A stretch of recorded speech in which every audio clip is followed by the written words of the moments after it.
Just 9 days till the special primary to fill disgraced Congressman Trent Frank's seat in the West Valley's 8th Congressional District. Two women are competing on the Democratic side, Dr. Harel Tipernini and Brianna Westbrook. Dr. Tipernini was on the show a few weeks ago. Today we welcome Brianna Westbrook. Welcome to Square Off. Thank you for having me. You're brand new to politics, brand new to the show. Tell us a little bit about you and why you're running. Well, I'm running because I got sick and tired of being sick and tired. We have politicians that run for office that say the right things, follow the script just to get votes. Then when they get in office, it changes. Tell us one issue specific to this district you want to focus on. It's a unique district, a little older and quite Republican. Well, the one thing I'd like to focus on is campaign finance reform.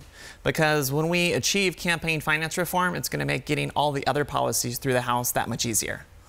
You're running a progressive platform, as I read your webpage. You support making higher education free and using Medicare to provide free health care for all Americans. Exactly. Same question Bernie Sanders had to answer. How are you going to pay for all this? Well, there's a number of different models to pay for Medicare for all. The one I'd like to see is I'd like to see our nation's wealthiest pay their fair share.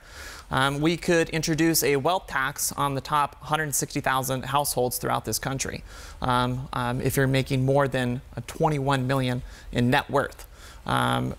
Doing that, we will achieve $13 trillion in revenue over the course of the next decade. What about higher education, making that free? That's another huge bill. Well, it is, but we have to think of the effects of it. Yes, we're going to have to increase taxes, but we're going to have a more educated workforce. We can create new jobs and put more career leaders in positions of management in our communities. But where's that money going to come from? Well, because Medicare and Social Security are already a huge bill. Military is a huge bill. Where's it coming from? Can taxes really pay for all that? Well, yeah. What we need to do as a country is balance the budget accordingly to our country's needs. It is deplorable that our nation's education system is so far behind other countries. I say let's invest in our youth. Let's invest in our communities to create new jobs, innovation, so we can have a thriving, robust economy. You have Luke Air Force Base in your district, a very important asset. How would you balance all these cost cuts and cutting over here, spending over there, with the need many people in the district feel to keep Luke strong? Well, what we need to do is we need to bring people in that are knowledgeable, and what I will do is bring the most educated people around me so we can create policies that work for Congressional District 8.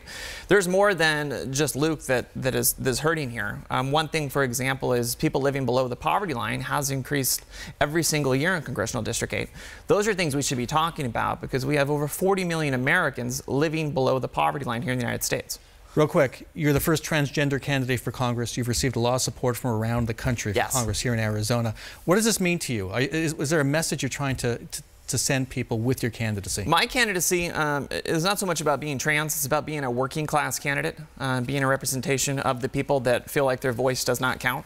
That's why people are rallying around it, because I am an unconventional candidate. I am saying things that are important because they're true in society, and people are gravitating to it. It's been amazing.